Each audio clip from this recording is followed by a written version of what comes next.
जय हिंद दोस्तों, स्वागत है आप सभी का आपका अपना यूट्यूब चैनल स्टडी रूट पर। तो दोस्तों आज की इस वीडियो में ज़्यादा कुछ बताना नहीं है। थंबनेल देख के आपको पता चल ही गया होगा, है ना। थंबनेल देख के आप अंदाज लगा सकते हो कि ये वीडियो किस प्रकार की होने वाली है। तो ये वीडियो बेसिकली आप लोगों के लिए है जो आप क्लास 10th के स्टूडेंट हो और 2026 में आप एग्ज़ाम देने वाले हो।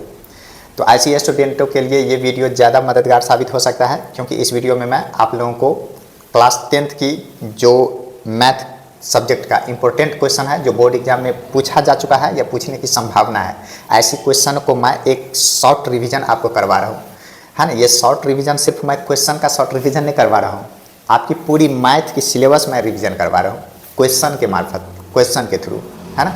ये सिर्फ क्वेश्चन नहीं है, ये क्वेश्चन को यदि आप मेरे साथ साथ प्रैक्टिस करते हो तो आपकी फुल्ली मैथ, है ना, संपूर्ण गणित ये आपका रिवीजन हो जाएगा। साथ ही साथ सारे फार्मूला रिवीजन हो जाएंगे और ऑब्जेक्टिव क्वेश्चन किस प्रकार से पूछे जाते हैं, क्या क्या ऑप्शन होता है, कैसे उसको बनाना है, ये भी आप समझ पाएंगे।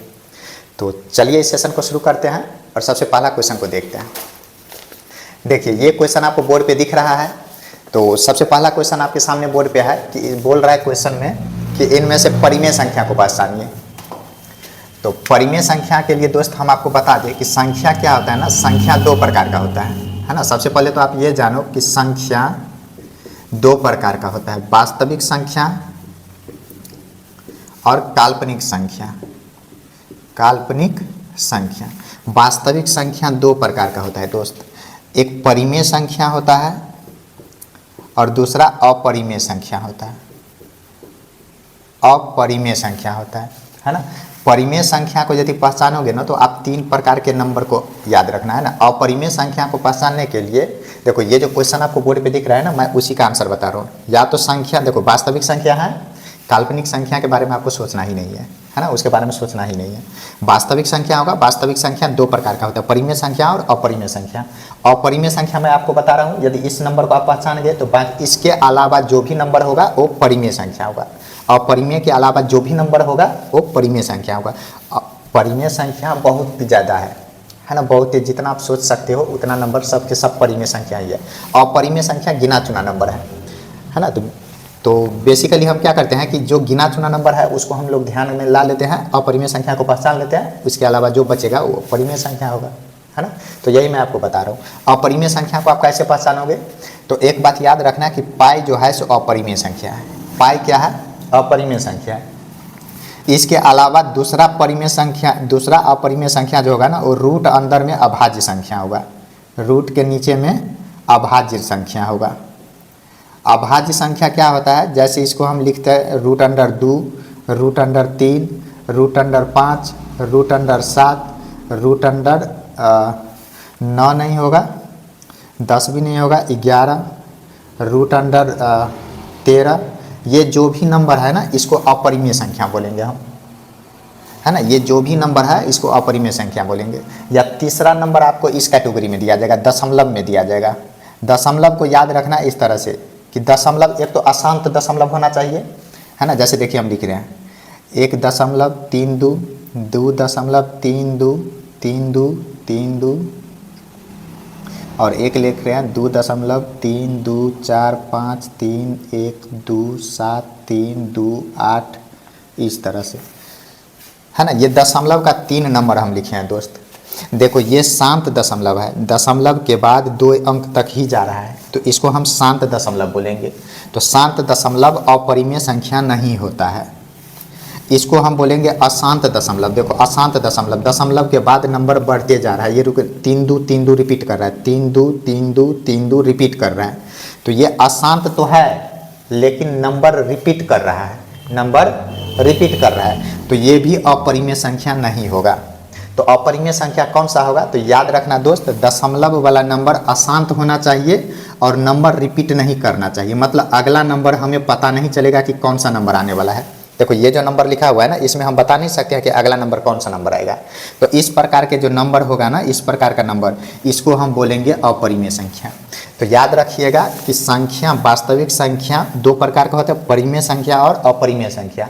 अपरिमेय संख्या 3 कैटेगरी का ही होता है, एक पाई को याद रखना, दूसरा अभाज्य संख्या को याद रखना और तीसरा इस प्रकार के नंबर को याद रखना, दशमलव में अशांत हो और रिपीट नहीं करता हो, दशमलव नंबर अशांत हो और रिपीट नहीं करता हो, ऐसी संख्या को हम अपरिमेय संख्या बोलेंगे। अपरिमेय संख्या 3 प्रकार का ही संख्या होगा, है ना।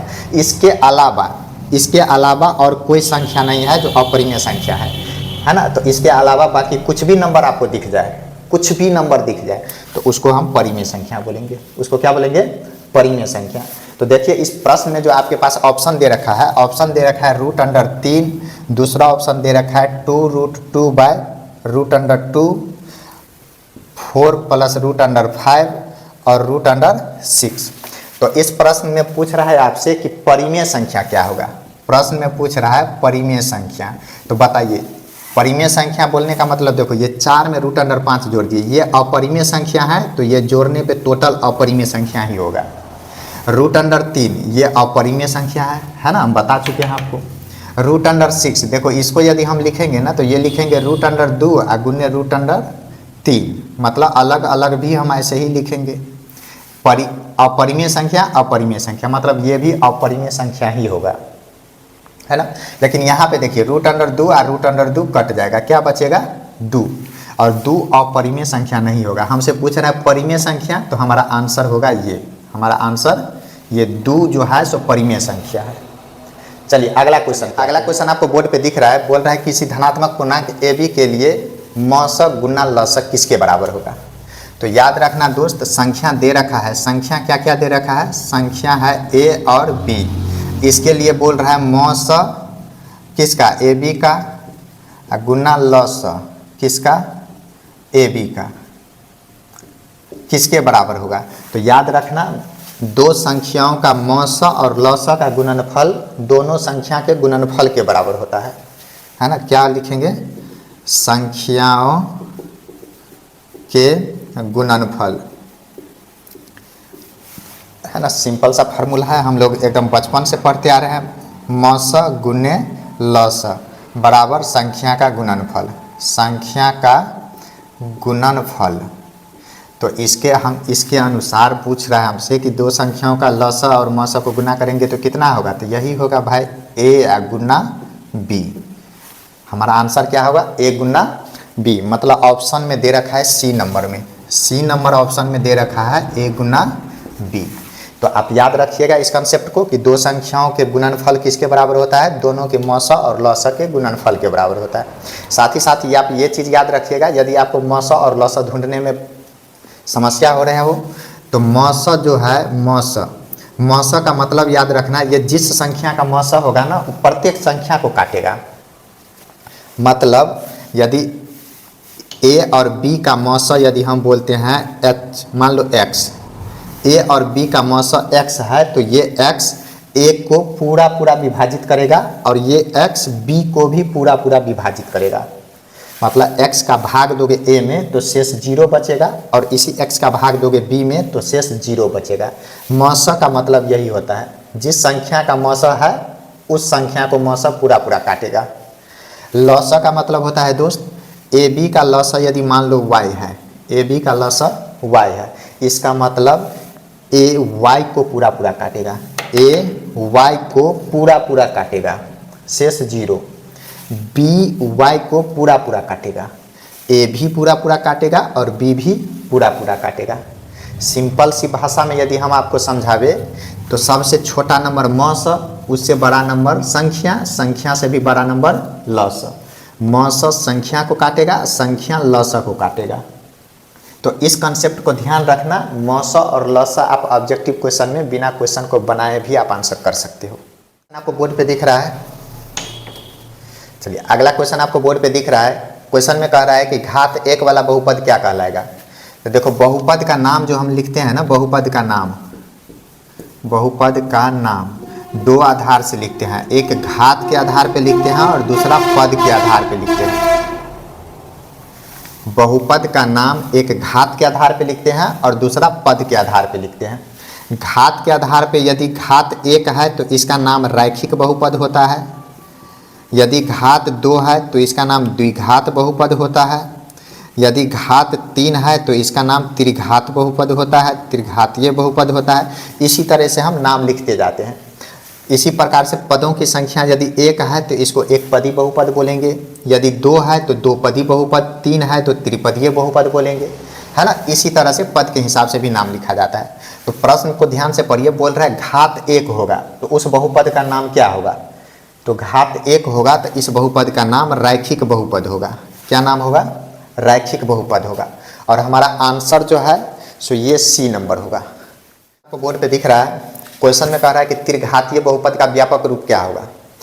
दोस्त बहुपद का जो व्यापक रूप होता है, बहुपद का व्यापक रूप है ना, ये दो प्रकार से हम लिखते हैं, या तो घात घटते क्रम में लिखते हैं या नहीं तो घात बढ़ते क्रम में लिखते हैं, जिसको हम लोग मानक रूप बोलते हैं, है ना। मानक रूप, मानक रूप ये दो प्रकार से लिखते हैं हम, घात का घटते क्रम में या नहीं तो घात का बढ़ते क्रम, बढ़ते क्रम।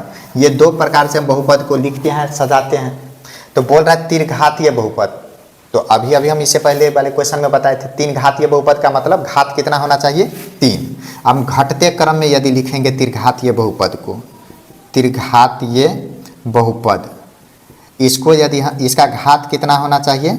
तीन होना चाहिए। तो इसको घटते क्रम में लिखेंगे मेरे भाई, तो घटते क्रम में हम कुछ इस प्रकार से लिखेंगे, ax³ plus bx² plus cx plus d, है ना। ये एक बहुपद तो है, लेकिन इसका घात कितना है? तीन है। मैक्सिमम घात तीन है, तो घात तीन है। देखो दोस्त, यदि बहुपद में आपको समझने में दिक्कत हो रही है कि पद क्या होता है, घात क्या होता है, चर संख्या क्या होती है, शून्य गुणनखंड ये सब क्या होती है, तो बहुपद चैप्टर हम इसी यूट्यूब पे पढ़ा रखे हैं, आप वो वीडियो को देख सकते हो और वहाँ से कंसेप्टों को सीख सकते हो, है ना। चलिए बाकी अभी इस क्वेश्चन को हम देखते हैं कि हमें पूछ रहा था कि क्वेश्चन को देखिए, पूछ रहा है कि तीन घातीय बहुपद का व्यापक रूप क्या होगा। तो त्रिघातीय बहुपद का घात तीन वाला बहुपद का व्यापक रूप यही होगा, या नहीं तो ज़्यादा से ज़्यादा हम ये लिख सकते हैं, है ना, d plus cx plus bx² plus ax³, ये भी हम लिख सकते हैं, लेकिन आपके ऑप्शन में ये नहीं है, तो ये हमारा आंसर सही होगा, ऑप्शन नंबर सी सही होगा। अगला क्वेश्चन में हमसे पूछ रहा है कि साइन ए का वैल्यू दिया हुआ है तो कॉस ए का वैल्यू निकालिए, क्या होगा। साइन ए का वैल्यू दे रखा है 3/4, तो हमसे पूछ रहा है कि कॉस ए का वैल्यू कितना होगा।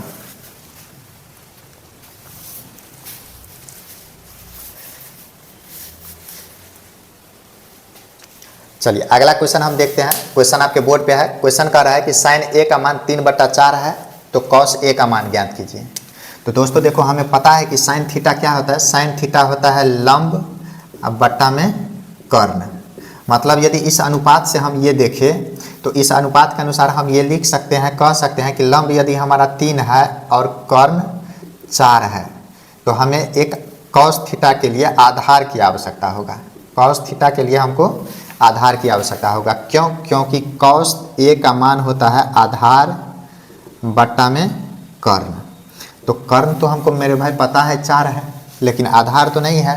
तो आधार के लिए हम क्या कहते हैं, एक फार्मूला यूज करते हैं, पाइथागोरस थ्योरम। कर्ण स्क्वायर बराबर लंब स्क्वायर प्लस आधार स्क्वायर, है ना। देखिए प्रश्न में दे रखा है कर्ण का वैल्यू कितना है, 4 का स्क्वायर बराबर लंब का वैल्यू 3 का स्क्वायर प्लस आधार का स्क्वायर। 4 का स्क्वायर 16, 9 प्लस आधार का स्क्वायर, 16 माइनस 9 बराबर आधार स्क्वायर, 7 आधार का स्क्वायर, या इसको सही करके लिख ले हम, आधार स्क्वायर बराबर 7। तो आधार का वैल्यू कितना होगा, √7। मतलब कॉस ए का वैल्यू यदि हमको लिखना होगा तो हम क्या लिखेंगे, आधार मतलब √7 और कर्ण का वैल्यू कितना, 4। तो हमसे क्वेश्चन में पूछ रहा था कि कॉस ए का वैल्यू पता कीजिए, तो कॉस ए का वैल्यू कितना होगा, √7/4। ये आपका ऑप्शन नंबर कौन सा हो जाएगा, डी, ऑप्शन नंबर बी, ये आपका आंसर होगा। अच्छा, इसको हम दूसरे तरीके से भी बना सकते हैं। ये तो ऑब्जेक्टिव क्वेश्चन था, तो हमें बस आंसर टिक करना था कि कौन सा सही होगा, और हम शॉर्टकट में जल्दी से बना करके आंसर बता देंगे। लेकिन इसको हम दूसरे तरीके से भी बना सकते हैं। कैसे? यदि आपको रिलेशन पता हो कि साइन स्क्वायर ए प्लस कॉस स्क्वायर ए का मान 1 होता है, तो यहाँ से भी हम कॉस ए का मान निकाल सकते हैं। साइन स्क्वायर ए मतलब 1 - 3/4 का स्क्वायर कितना, 1 - 9/16, 16, 16 माइनस 9/16, 7/16 किसका मान, कॉस स्क्वायर ए का मान। तो कॉस ए का मान कितना होगा, √7/16, √7/4, ये भी आंसर होगा, है ना। इस तरीके से भी हम निकाल सकते हैं, लेकिन इसके लिए आपको ये फार्मूला पता होना चाहिए। यानी तो दूसरा तरीका आपके पास ये है, साइन थीटा लंब बटा कर्ण होता है, तो कॉस थीटा आधार बटा कर्ण होता है, तो आपको आधार निकालना होगा। इसके लिए पाइथागोरस थ्योरम अप्लाई करके आप निकाल दें। अगला क्वेश्चन आपको बोर्ड पे दिख रहा है। क्वेश्चन में हमसे पूछ रहा है कि टेन थीटा किसके बराबर होगा, है ना। ये जो आपको क्वेश्चन दिख रहा है ना, ये ऑप्शन दे रखा है टेन थीटा किसके बराबर होगा। ऑप्शन देखो, ऑप्शन भी आपको दिख रहा है कि कॉट थीटा में बदलना है, सेक थीटा में, कॉसेक थीटा में और कॉस थीटा में। तो याद रखना दोस्त, ये टेन थीटा जो है ना, टेन थीटा हो गया, है ना। देखो कंसेप्ट समझो, ये टेन थीटा हो गया चाहे cot theta, cot theta, sine theta और कॉस थीटा, या कॉसेक थीटा और सेक थीटा। ये त्रिकोणमिति में 6 ही अनुपात होता है, त्रिकोणमिति अनुपात, और ये 90 डिग्री पे चेंज कर जाता है। कितना डिग्री पे, 90 डिग्री पे, 90 डिग्री पे चेंज कर जाता है।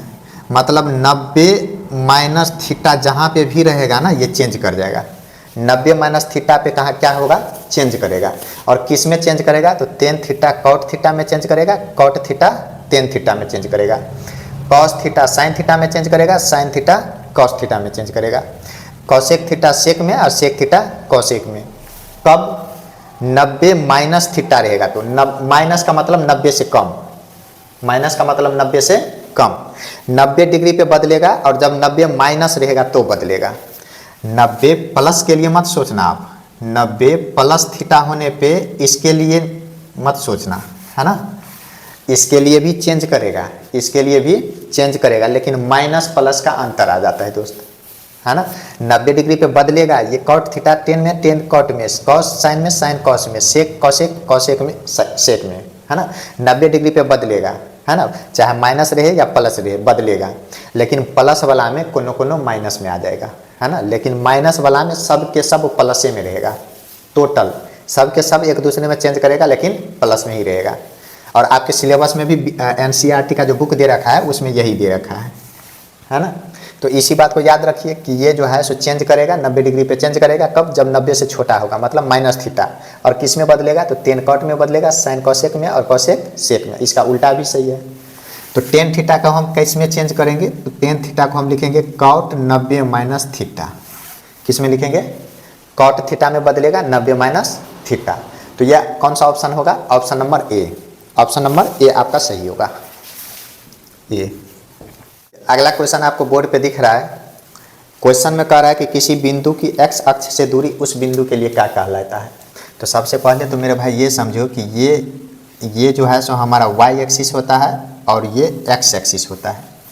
इसको हम बोलते हैं वाई एक्सिस, और ये होता है हमारा एक्स एक्सिस, वाई एक्सिस और एक्स एक्सिस, है ना।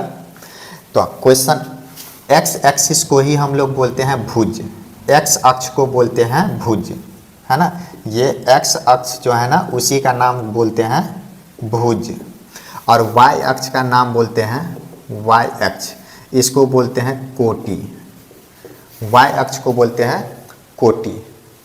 ये बात क्लियर है ना। अब हमसे पूछ रहा है कि एक्स अक्ष से दूरी, तो एक्स अक्ष तो ये है, तो इससे दूरी क्या होगा, या तो इधर की तरफ दूरी होगा या नहीं तो नीचे की तरफ दूरी होगा, है ना। तो देखो ऊपर की तरफ दूरी देखो चाहे नीचे की तरफ दूरी देखो कितना हुआ, ये आपको वाई अक्ष पे पता चलेगा। ये लिखा रहता है ना, ये 0 1 2 3 4 5 इस तरह से नंबर रहता है। इधर भी 1 2 3 4। तो ये बिंदु कितना ऊपर है, तो हम यहाँ पे देखेंगे कि ये 4 ऊपर है। ये बिंदु कितना नीचे है, तो हम यहाँ पे देखेंगे ये बिंदु कितना नीचे है। बात समझ में आया। तो ये एक्स अक्ष से जो दूरी होता है ये वाई अक्ष कहलाता है, वाई अक्ष, है ना। वाई अक्ष की दूरी को हम लोग कोटि बोलते हैं। क्या बोलते हैं, कोटि। तो इस प्रश्न का आंसर क्या होगा, कोटि, ऑप्शन नंबर बी। इस प्रश्न का आंसर होगा ऑप्शन नंबर बी। किसी बिंदु, है ना, किसी बिंदु का एक्स अक्ष से दूरी क्या कहलाएगा, कोटि कहलाएगा। किसी एक्स अक्ष से किसी बिंदु का दूरी कोटि कहलाता है, वाई अक्ष। समझ में आई बात। है ना। ये x अक्ष को भुज बोलते हैं और y अक्ष को कोटि बोलते हैं। सही है। अगला है इसमें अक्ष और आलेख। ये आपका अक्ष हो गया x अक्ष और ये y अक्ष। आलेख का मतलब होता है ग्राफ। आलेख का मतलब होता है जैसे इस बिंदु को हम इस तरह से लकीर बना करके दिखाए हैं, इस बिंदु को हम ऐसे लकीर बना के दिखाए हैं, इसको बोलते हैं आलेख, ग्राफ। यदि हमको नियामक लिखना होगा तो पहले हम लिखते हैं x, उसके बाद लिखते हैं y। तो x यदि इस बिंदु का, यदि हम मान लो ये a बिंदु है, तो इसका यदि हमको पॉइंट लिखना होगा तो x कितना 3 और y कितना 4, तो इसका नियामक होगा 3 4। मान लो इसका नियामक लिखना होगा हमें, है ना। ये मान लो 3 हो गया, ये मान लो 4 हो गया, ये मान ले 5 हो गया। इसका यदि नियामक लिखना होगा तो पहले लिखेंगे x कितना 4 और y कितना 5, तो इसका नियामक 4 5। बात समझ में? अच्छा हाँ, ये मत सोचना कि ये टेढ़ा है या सीधा है, बस समझा रहा हूँ मैं, है ना। तो नियामक हम कैसे लिखेंगे, पहले x लिखेंगे उसके बाद y लिखेंगे। क्वेश्चन आपसे कह रहा है कि निम्न में से कौन वृत्त के क्षेत्र का दूरी है। दोस्त वृत्त का क्षेत्र, वृत्त का क्षेत्र, इसका मतलब क्षेत्र का मतलब होता है क्षेत्रफल। ये आपसे पूछ रहा है क्षेत्रफल का फार्मूला क्या होता है। तो वृत्त हम इस प्रकार के गोल आकृति को वृत्त बोलते हैं जिसमें ये केंद्र होता है और केंद्र से इसकी दूरी को हम त्रिज्या बोलते हैं। केंद्र से इसकी दूरी को त्रिज्या बोलते हैं। ये दूरी है ना, ये गोल इतना, मान लो यहाँ से शुरू करते हैं, ये ऐसे ऐसे, ये कितना लंबा है, इसको परिधि बोलते हैं। इस दूरी को हम लोग परिधि बोलते हैं। और ये टोटल कितना जगह छेक रहा है, इसको क्षेत्रफल बोलते हैं। तो ये क्षेत्रफल होता है पाई आर स्क्वायर। क्षेत्रफल कितना होता है, पाई आर स्क्वायर होता है। परिधि के लिए आप याद रखना, वृत्त का परिधि होता है 2 पाई आर, 2 पाई आर, है ना। वृत्त के एक बिंदु से वृत्त के दूसरी बिंदु तक की रेखा जो केंद्र से गुजरे, वृत्त के एक बिंदु से दूसरी बिंदु तक की रेखा जो केंद्र से गुजरे, इसको बोलेंगे व्यास। क्या बोलेंगे, व्यास। तो सोच के देखो, केंद्र से यहाँ तक की दूरी को हम त्रिज्या बोलेंगे। तो एक गो त्रिज्या और एक गो त्रिज्या, मतलब एक व्यास का मतलब 2 गो त्रिज्या। व्यास का मतलब कितना, 2 गुना त्रिज्या। तो फिलहाल त्रिभुज में ये चीज़ आप याद रखना। अच्छा दोस्तों, इस टाइप के क्वेश्चन को प्रैक्टिस करने से यदि आप कुछ सीख रहे हो, आपके लिए प्रैक्टिस, सही मायने में गणित की प्रैक्टिस हो रही है, आप कंसेप्टों को समझ पा रहे हो, क्वेश्चन प्रैक्टिस हो रही है, तो आप चैनल को लाइक करना, सब्सक्राइब करना और वीडियो की लिंक को जरूर आप अपने दोस्तों के बीच में शेयर करना, है ना। देखो, आपकी एक शेयर से क्या होता है ना, कि होता कुछ नहीं है, बस हमें एक एनर्जी मिलती है कि नहीं यार, हमारी मेहनत जो है सो आपके लिए कुछ ना कुछ कार्य कर रहे हैं, आप हमारी वीडियो से कुछ ना कुछ सीख रहे हो, है ना। तो अगली वीडियो के लिए हमें एक मोटिवेशन मिलती है, ताकि हम आपके लिए इससे भी बेहतरीन वीडियो और अच्छे अच्छे क्वेश्चनों का प्रैक्टिस आपके लिए हम करवाएँ। ऐसी ही वीडियो हम आपके लिए और लेके आएँ। तो ज़रूर आप अपने दोस्तों के बीच में वीडियो की लिंक को शेयर करना, चाहे वो फेसबुक हो या व्हाट्सअप हो। क्वेश्चन आपको बोर्ड पे दिख रहा है। क्वेश्चन में कह रहा है कि संचाई बारंबारता वक्र कहलाता है। तो संचाई बारंबारता का वक्र का त्वरण बोलते हैं दोस्त, है ना। संचयी बारंबारता का ग्राफ या वक्र, है ना, इसको हम लोग त्वरण बोलते हैं, इसको त्वरण बोलेंगे। संचाई बारंबारता का जो वक्र होता है ना, ग्राफ होता है ना, उसको हम लोग त्वरण बोलेंगे। अगला क्वेश्चन बोल रहा है कि यूक्लिड विभाजन एल्गोरिथम 2 धनात्मक पूर्णांकों में निम्न में से किसे परिकलित करने की तकनीक है। तो याद रखना मेरे भाई, यूक्लिड विभाजन एल्गोरिथम से जो है सो ये हम लोग मौसा को ज्ञात करते हैं, है ना। याद है, जैसे हम यूक्लिड विभाजन एल्गोरिथम क्या करते हैं, जैसे हम आपसे बोले 12 और 18 का मौसा ज्ञात कीजिए, है ना। तो भाग विधि से हम लोग कैसे निकालते हैं, 12 से भाग देते हैं 18 में, 12 6 से फिर भाग दे देते हैं 12 में, कितना कट कैंसिल। तो मौसा हम कितना बता देते हैं, हम मौसा बोल देते हैं 6। तो उसी तरीके से यूक्लिड विभाजन एल्गोरिथम में हम क्या लिखते हैं कि 18 में भाग दे रहे हैं, इसको लिखते हैं 12 में 1 से भाग दिया और शेष बचा 6। फिर दोबारा 12 में भाग देंगे 6 से 2 और शेष कितना बचा 0, और इसका मतलब मौसा हो जाता है 6। तो ये यूक्लिड विभाजन एल्गोरिथम से हम लिखते हैं, इसी को हम लोग भाग विधि से ऐसे लिखते हैं, है ना। तो ये यूक्लिड विभाजन एल्गोरिथम जो है ना, सो ये मौसा ज्ञात करने की एक तकनीक है, इसमें मौसा को हम लोग कैलकुलेट करते हैं। अगला क्वेश्चन आपसे पूछ रहा है कि प्रथम 5 पूर्ण संख्याओं का माध्य। तो यहाँ पे सबसे पहले तो आप दो बातों को जानो कि पूर्ण संख्या क्या होता है, और उसके बाद हम लोग जानेंगे दूसरी बात माध्य क्या होता है ना। तो पहले हम आपको बता दें कि पूर्ण संख्या क्या होता है। पूर्ण संख्या होता है दोस्त कि जो 0 1 2 3 4 5 6 7 8 इस टाइप का नंबर गिनते जाओ आगे, लेकिन याद रखना 0 से लेके 0 के पीछे माइनस वाला नंबर में मत आ जाना, दशमलव वाला नंबर में नहीं आना। मैं जो नंबर लिखा हूँ नहीं यहाँ पे उसी नंबर को ध्यान में रखना, और यही नंबर पूर्ण संख्या है, यही नंबर क्या है, पूर्ण संख्या है। तो बोल रहा है कि पूर्ण संख्या में प्रथम 5 गो नंबर, तो प्रथम 5 गो नंबर क्या है, प्रथम 5 पूर्ण संख्या। पूर्ण संख्या क्या सब है, तो एक 0 1 2 3 4, देखो 1 2 3 4 5 गो हो गया। पूछ रहा है इसका माध्य, तो माध्य निकालने का मतलब ये हो जाता है मेरे भाई, माध्य जब भी आपको निकालना हो ना तो माध्य का मतलब आप सीधा समझना औसत।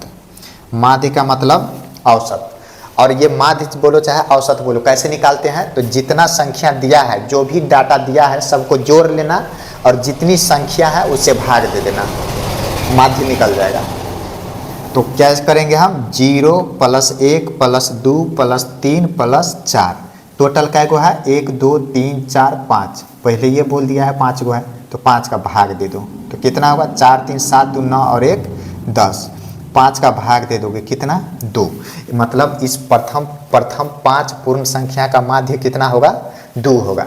तो ये आपका ऑप्शन नंबर जो है सो बी सही हो जाएगा। इस प्रश्न का ऑप्शन नंबर बी सही है। क्वेश्चन आपसे कह रहा है कि 2 वृत्त के क्षेत्रफल का अनुपात 4:1 है। 2 वृत्त के क्षेत्रफल का अनुपात कितना है, 4:1। दोस्त अनुपात का मतलब होता है 4/1। अब 2 गो वृत्त का क्षेत्रफल बोल रहा है, मतलब वृत्त पहला का क्षेत्रफल, वृत्त 1 का क्षेत्रफल, अनुपात में वृत्त 2 का क्षेत्रफल, 2 का क्षेत्रफल कितना, 4/1। मान ले पहला वृत्त का क्षेत्रफल πr1² और दूसरा का πr2², कितना, 4/1। पाई से पाई कट गया, r1² बटा r2², 4/1, या r1/r2 का स्क्वायर, 4/1। इधर स्क्वायर है उधर भेज दो तो क्या हो जाएगा, वर्ग, r1/r2 √4/1, कितना, 2/1।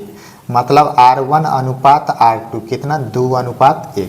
हमसे प्रश्न में यही पूछ रहा है कि 2 वृत्त के क्षेत्रफल का अनुपात 4:1 है, तो त्रिज्या का अनुपात क्या होगा, 2:1। इसका आंसर जो सही है वो कौन सा, बी है ना।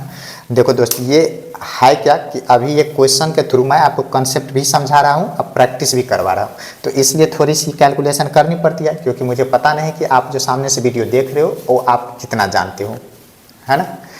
तो यदि आप ये चीज़ों को जानते हो तो वीडियो को फॉरवर्ड कीजिए, अगला क्वेश्चन को प्रैक्टिस कीजिए, और यदि आप नहीं जानते हो, नहीं पता है, तो ध्यान से देखिए, सीखिए, है ना। अभी भी आपके सामने बहुत समय बचा हुआ है।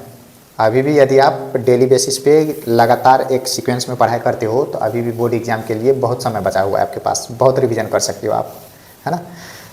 चलिए अगला क्वेश्चन देखते हैं। लेकिन अगला क्वेश्चन आने से पहले दोस्त, यदि आप सीख रहे हो, मेरी बातों को समझ रहे हो, आपका मैथ रिवीजन हो रहा है, तो ज़रूर आप वीडियो लिंक को शेयर करना, अपने दोस्तों के बीच में भेजना।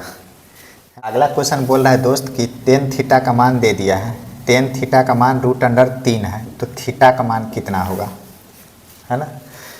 तो सिंपल सी बात है, देखो tan थीटा का मान √3 है ना। यदि आपको वैल्यू पता है तो ये याद होना चाहिए कि tan 60 डिग्री का मान होता है √3, tan 60 डिग्री का मान √3। और आपसे प्रश्न में पूछ रहा है कि tan थीटा का मान √3 है, तो थीटा का मान कितना होगा, तो थीटा का मान कितना होगा, थीटा का मान 60 डिग्री होगा, है ना। थीटा का मान कितना होगा, 60 डिग्री। देखो आपको नहीं पता है तो आप ऐसे याद कर लो, sin theta, cos theta, tan theta, है ना। कितना, 0 डिग्री, 30 डिग्री, 45 डिग्री, 60 डिग्री और 90 डिग्री। 0 डिग्री के लिए 0, 30 डिग्री के लिए 1/2, 45 डिग्री के लिए 1/√2, 60 डिग्री के लिए √3/2 और 90 डिग्री के लिए 1, किसके लिए, साइन थीटा के लिए। ये भी आपको नहीं समझ में आ रहा है तो ऐसे करना, 0 है तो 0 से गिनती शुरू कर दो, 0 1 2 3 4, प्रत्येक में 4 का भाग दे दो, प्रत्येक में 4 का भाग दे दो। क्यों 4 का भाग दे रहे हैं? क्योंकि 0 से गिनती शुरू किए हैं, 4 तक पहुँचे हैं तो 4 का भाग सब में लगा दिए। अब सबका रूट अंडर लगा दो, सब पे रूट अंडर लगा दो, तो ये जो वैल्यू निकलेगा ना, ये यही वैल्यू निकलेगा। देखो 0 में भाग दोगे 4 का 0 होगा, 1/4 मतलब 1/2, 2 से 2 कट जाएगा तो 1/√2, रूट अंडर 3/2 और 1, यही निकलेगा। तो ये आपका साइन थीटा का वैल्यू हो गया। इसी को उल्टा के लिख दोगे तो कॉस थीटा का वैल्यू हो जाएगा। मतलब 1 इधर है तो यहाँ पे लिख दो √3/2, यहाँ पे लिख दो 1/√2, 1/2 और 0, क्या हो गया? कॉस थीटा का वैल्यू निकल गया। और टेन थीटा के लिए मेरे दोस्त याद रखना, टेन थीटा साइन थीटा में कॉस थीटा का भाग दे देना। साइन थीटा में कॉस थीटा का भाग दे दोगे तो टेन थीटा निकल जाएगा। 0 में 1 का भाग दोगे तो 0 होगा, इसमें भाग दोगे तो 1/√3 होगा, इसमें भाग दोगे तो 1 होगा, ये 1/2 कट जाएगा, √3 होगा। और ये देखो किसी भी संख्या में 0 का भाग दोगे तो अपरिभाषित होता है ना। आप परिमेय संख्या में पढ़े होगे ना, P/Q तो होना चाहिए लेकिन Q 0 नहीं होना चाहिए। मतलब किसी भी संख्या में 0 का भाग दोगे तो यह अपरिभाषित होता है, अपरिभाषित अनडिफाइन होगा, इसका कोई परिभाषा ही नहीं होगा। तो tan 90 डिग्री अपरिभाषित होता है ना। तो इस तरीके से ये वैल्यू को आप याद कर लोगे। बाकी 3 क्या है कि साइन थीटा का उल्टा कॉसेक थीटा होता है, कॉस थीटा का उल्टा सेक थीटा और टेन थीटा का उल्टा कॉट थीटा होता है। तो इस हिसाब से बस इस ट्रिक को आप याद कर लेते हो, ये वाला बातें समझ जाते हो तो ये सारी वैल्यू आपको याद आ जाएगा, आसानी से याद कर लोगे। और ये तो तब करना ना जब आप वैल्यू भुला जाओगे, है ना। जब ये वैल्यू आपको याद नहीं होगा, भुला जाओगे, तो इस तरीके से आप याद कर लेना। क्वेश्चन आपसे पूछ रहा है कि cos 60 + 1/cos 60 - 1 का वैल्यू कितना होगा, है ना। तो दोस्त अभी हम ये वैल्यू वाला चार्ट यहाँ पे लिखे थे, है ना। यदि आप ये चीज़ याद किए हो, आपको पता है, तो आप बता दोगे कि सर cos 60 डिग्री का वैल्यू जो है सो 1/2 होगा। cos 60 डिग्री का वैल्यू कितना होगा? 1/2 प्लस 1/cos 60 डिग्री का वैल्यू 1/2 अब -1। ये जोड़ घटाव करोगे मेरे भाई तो 1 लसा में 2 ले लोगे, प्लस में 2, नीचे में भी तुम लसा 2 ले लोगे तो 1 -2, मतलब ये हो गया 3/2। अब बट्टा में -1/2 उलट दोगे, 3/2 गुना -2/1, यहाँ से यहाँ -3। आंसर आपका होगा, इसका आंसर कितना होगा? -3। तो ये आपका ऑप्शन बी नंबर सही हो जाएगा। कौन सा आंसर सही होगा? बी नंबर ऑप्शन सही होगा, है ना। ये इसका वैल्यू, इसमें कंसेप्ट क्या है, वैल्यू आपको पता होना चाहिए।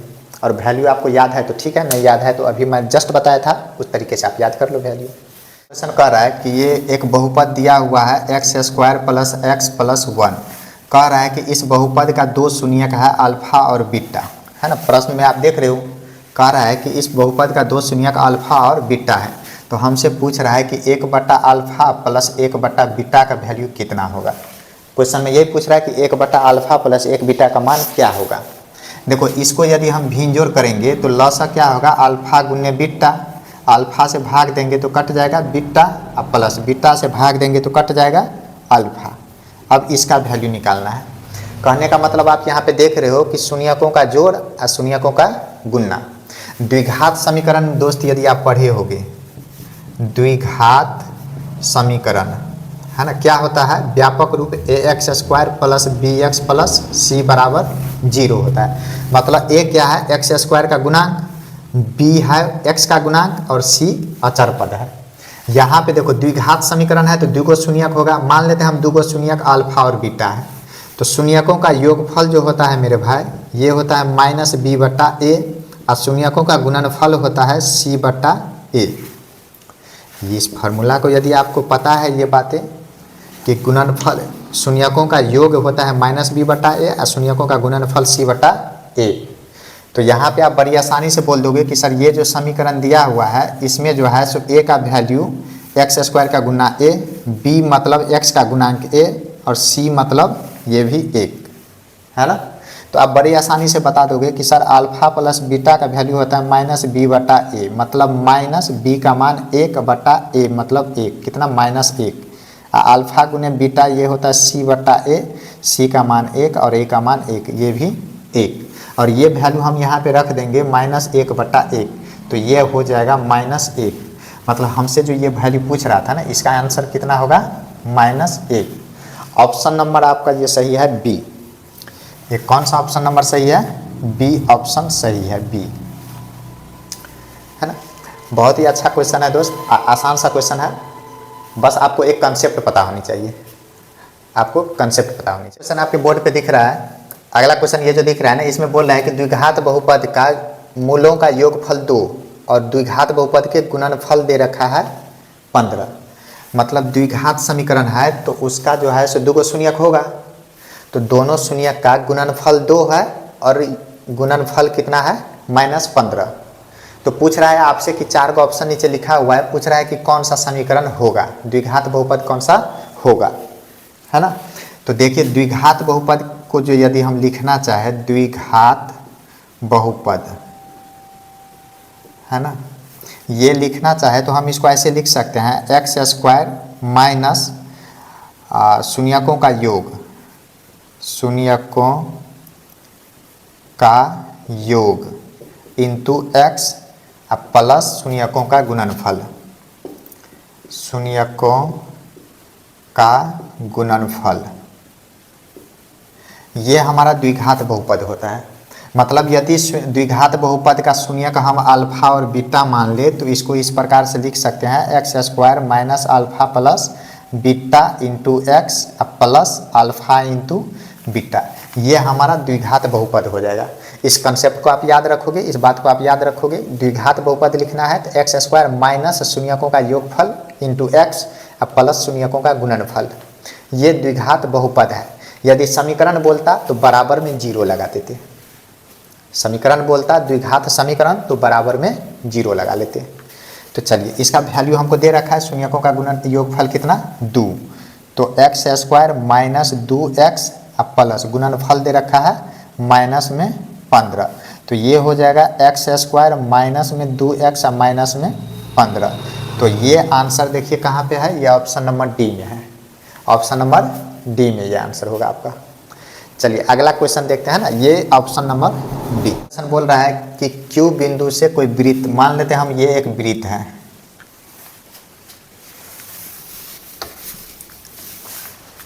चलिए अगला क्वेश्चन आपसे कह रहा है कि किसी बिंदु Q, मान लेते हैं हम ये बिंदु Q है, इस बिंदु से किसी वृत्त की दूरी, ये मान लो ये एक वृत्त है, तो बोल रहा है इस वृत्त का स्पर्श रेखा, तो ये स्पर्श रेखा हम खींच दिए, तो इस स्पर्श रेखा का लंबाई 24 सेंटीमीटर है, इस स्पर्श रेखा का लंबाई 24 सेंटीमीटर है, और बोल रहा है इस बिंदु का केंद्र से दूरी, ये मान लो केंद्र है, इस केंद्र से दूरी इस बिंदु का 25 सेंटीमीटर है। तो बोल रहा है त्रिज्या का लंबाई ज्ञात कीजिए, त्रिज्या का लंबाई ज्ञात कीजिए। तो दोस्त याद रखना, किसी भी वृत्त में त्रिज्या स्पर्श रेखा पे लंब होता है, किसी भी वृत्त में त्रिज्या स्पर्श रेखा पे लंब होता है, रिलेशन ही यही है ना। वृत्त का त्रिज्या स्पर्श रेखा पे 90 डिग्री का कोण बनाएगा, और यदि वृत्त का त्रिज्या स्पर्श रेखा पे 90 डिग्री का कोण बनाएगा तो 90 डिग्री के सामने वाला भुजा का नाम कर्ण होगा, और त्रिभुज में 90 डिग्री का कोण है तो त्रिभुज समकोण त्रिभुज होगा। कौन सा त्रिभुज होगा? समकोण त्रिभुज होगा, है ना। ये बात आपको पता होना चाहिए कि यदि त्रिभुज में 90 डिग्री का कोण बन रहा है तो त्रिभुज समकोण त्रिभुज होगा, और 90 डिग्री के सामने वाला भुजा का नाम कर्ण होगा। लेकिन क्वेश्चन के अनुसार है कि वृत्त पे जो स्पर्श रेखा है ये त्रिज्या के साथ 90 डिग्री का कोण बनाता है, ये बात भी सही है।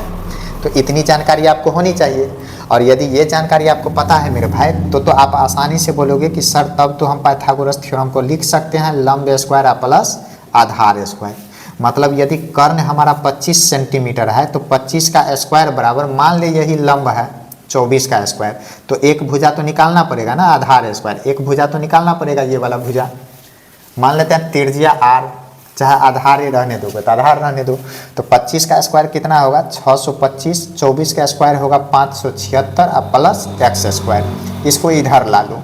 625 और माइनस 576 बराबर आर लिखे हैं तो आर लिख लेते हैं, रेडियस आर का स्क्वायर। तो 625 में से 576 घट जाएगा तो 24 25 49 आर स्क्वायर, है ना। सीधा लिख लो आर स्क्वायर बराबर 49, तो आर बराबर हो जाएगा √49।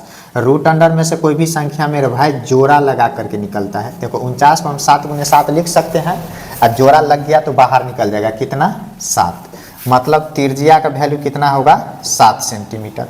त्रिज्या का वैल्यू हो जाएगा 7 सेंटीमीटर। इस क्वेश्चन में जो हमसे पूछ रहा था त्रिज्या का वैल्यू बताइए, तो त्रिज्या का वैल्यू कितना होगा 7 सेंटीमीटर होगा। यह ऑप्शन नंबर आपका हो जाएगा इसमें ए, ऑप्शन ए, है ना। याद रखिएगा कंसेप्ट इसमें क्या है कि किसी भी वृत्त में स्पर्श रेखा त्रिज्या पे 90 डिग्री का कोण होता है। स्पर्श रेखा और त्रिज्या के बीच में 90 डिग्री का कोण होगा ही होगा, और 90 डिग्री के सामने वाला भुजा का नाम कर्ण होगा।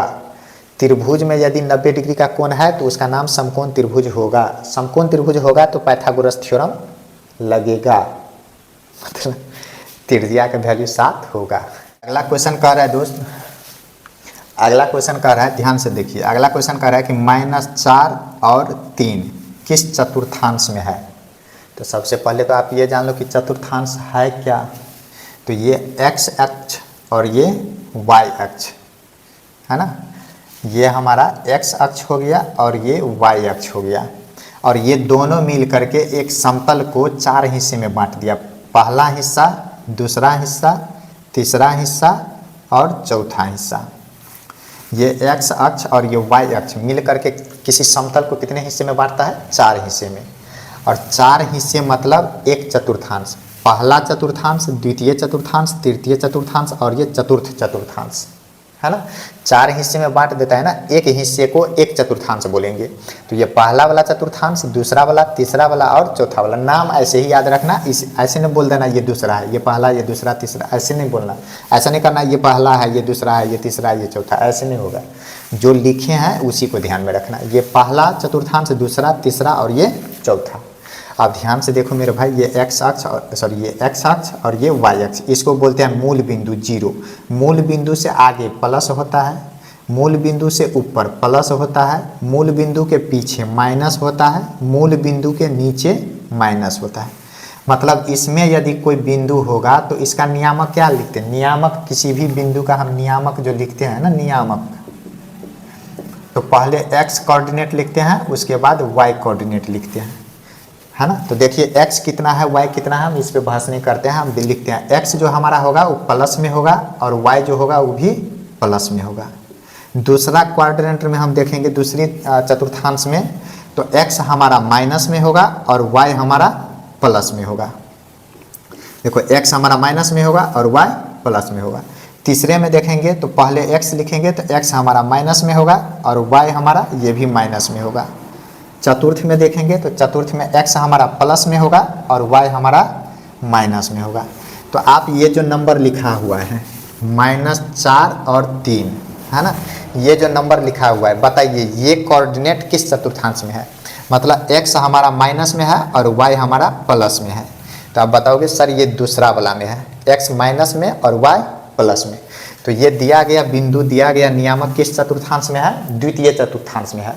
ऑप्शन नंबर कौन सा सही होगा, तो ये ऑप्शन नंबर हो जाएगा बी, ये ऑप्शन नंबर बी सही होगा। तो वही रिपीट कर गया, परिमेय संख्या, है ना।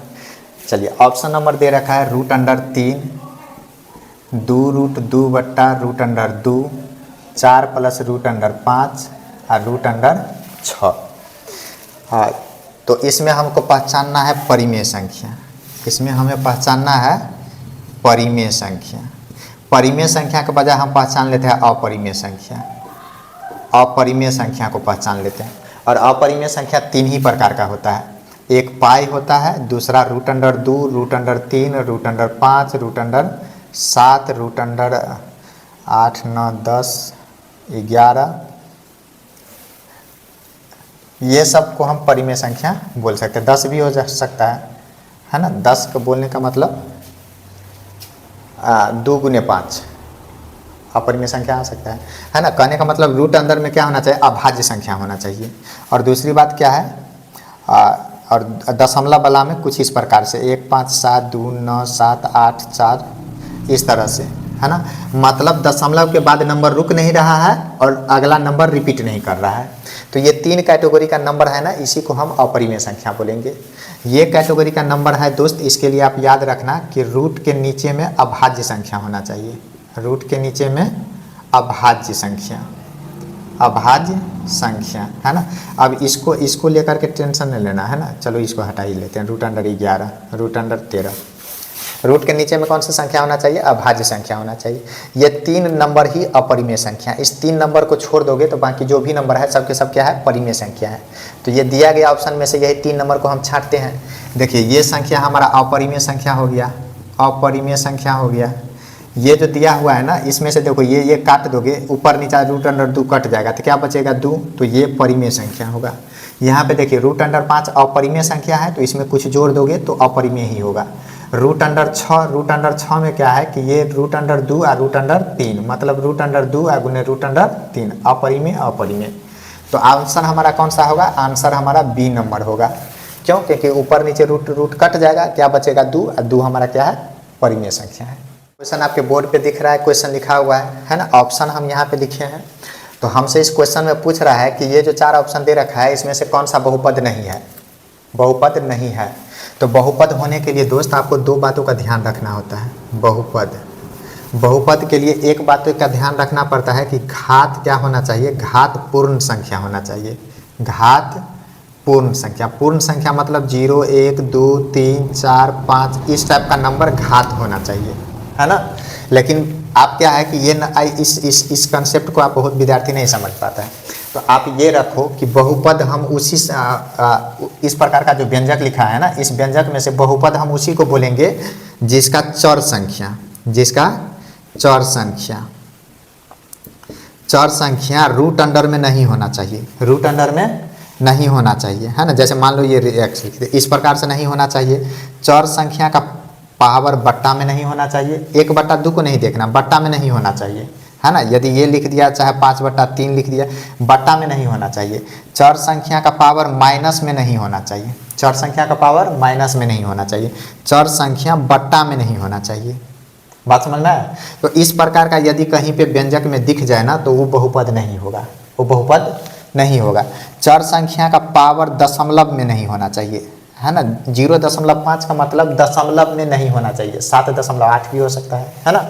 तो हम क्या बताएं कि याद रखना बहुपद हम किसको नहीं बोलेंगे, तो बहुपद नहीं होगा जिसका चर संख्या रूट अंडर में होगा, चर संख्या का पावर बट्टा में होगा, चर संख्या का पावर माइनस में होगा, चर संख्या बट्टा में होगा, या चर संख्या का पावर दशमलव में होगा। तो इस प्रकार का कहीं भी आपको दिख जाए, x के बदला y रहे z रहे, इससे मतलब नहीं है, है ना। चर संख्या मतलब चर संख्या, है ना। इस प्रकार से कहीं पे दिख जाए तो बोल देना ये बहुपद नहीं होगा, अन्यथा बहुपद होगा। यदि सीधा सीधा x लिखा हुआ है, चाहे x का पावर 5 लिखा हुआ है, x का पावर 15 लिखा है, वो सब बहुपद होगा। देखो इसमें किसका गुना है उसको नहीं देखना है, सिर्फ और सिर्फ चर संख्या को देखना है। और चर संख्या का घात मतलब पावर, इस टाइप से यदि है तो बहुपद नहीं होगा। बस इतनी बात याद रखना, है ना। ये जो इतना लिखे हो ना, ये डिफिनीशन, इसका मतलब हम यही समझा रहे हैं आपको, सही है। तो देखिए यहाँ पे देखो √5 का गुना है ना, उसके मतलब नहीं है, हमारा x का पावर ठीक है, x सही है, यहाँ पे x नहीं है वो भी सही है, मतलब ये बहुपद होगा।